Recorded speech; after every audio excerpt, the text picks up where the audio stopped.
Hey there everyone, my name is Jenny Yu with Metal Coffee Shop, and today I'm here for an influencer response with Emily Marshall, also known as Mrs. Postframe.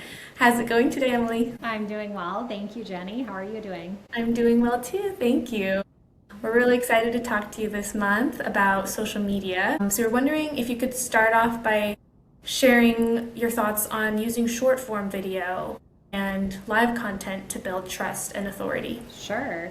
Absolutely. So, if for those of you watching that may not know, my husband and I, we own Mr. Postframe, and we do a lot of content creation. So, we are on all of the major social media platforms and we create long form and short form. And so, we're very well versed in doing this as a part of our a very active part of our business. And so when it comes to short form content, we feel like that's a really great and much easier way for a business to get into the social media space, because being in social media, the space is very important in 2026 as a business. Even if you're not trying to become a influencer, or you're not trying to actually make it a part of your business in terms of like a content creator, I still think that you need to prioritize having social media presence and being able to share. So short form videos that can be done from your phone.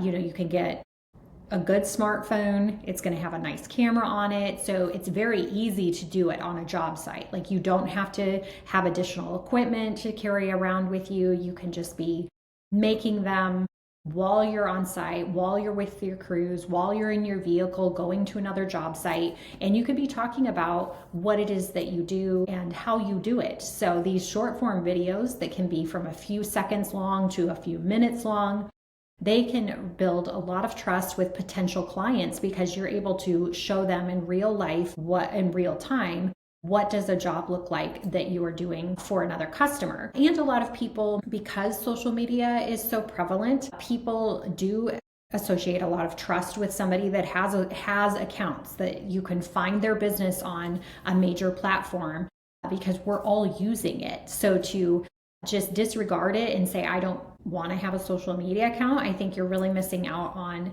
people saying, legitimizing your business, even if you are very legitimate outside of social media.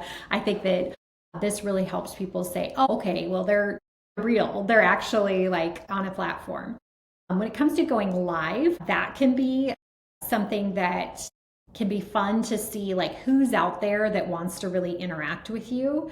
That can sometimes be a little tricky if you're trying to do it from a job site, but it is a great way to grow your platforms, to get in front of a few more people, and to see have people asking you questions in real time. That can build trust, because it can show your authority that you know what you're talking about. So you don't need time to prep. You don't need time to research the answer to their question. You can just answer it on the fly during a live event. Awesome. Yeah. And we were also wondering if you could share, once you get a lot of engagement through short form video, through lives, how can you then turn that into a lead or a contract even? Sure.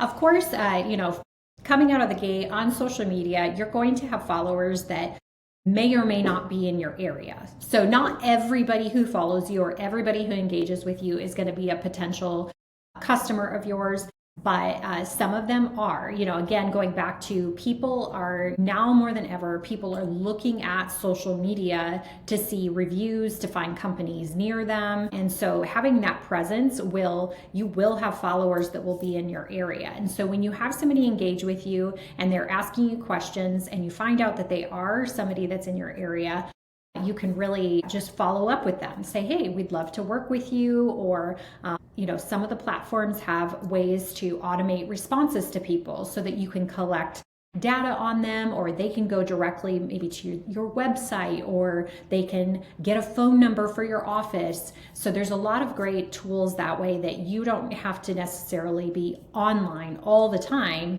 but you can be giving people the information that they need so that they can follow up, they can inquire about you doing their project. And I think that it's absolutely worth it, because even if you have people that are outside of your area that are engaging with you, it still just helps show people that are in your local area hey, this person is like answering questions and they're being helpful. They're showing you can really demonstrate your customer service skills in that. You can practice customer service skills if you feel like that's not a strong suit for your company by answering messages, answering comments, and then it's just a great way to move somebody through your process and be one of those touch points, because as we all know, a lead or potential customer is going to probably need several touch points before they sign on the dotted line for. Absolutely. Well, thank you so much, Emily, for all of your insights, and we really appreciate it. And we'll see you Absolutely. next month. Thank you. Sounds good. Thanks, Jenny. Bye. Bye.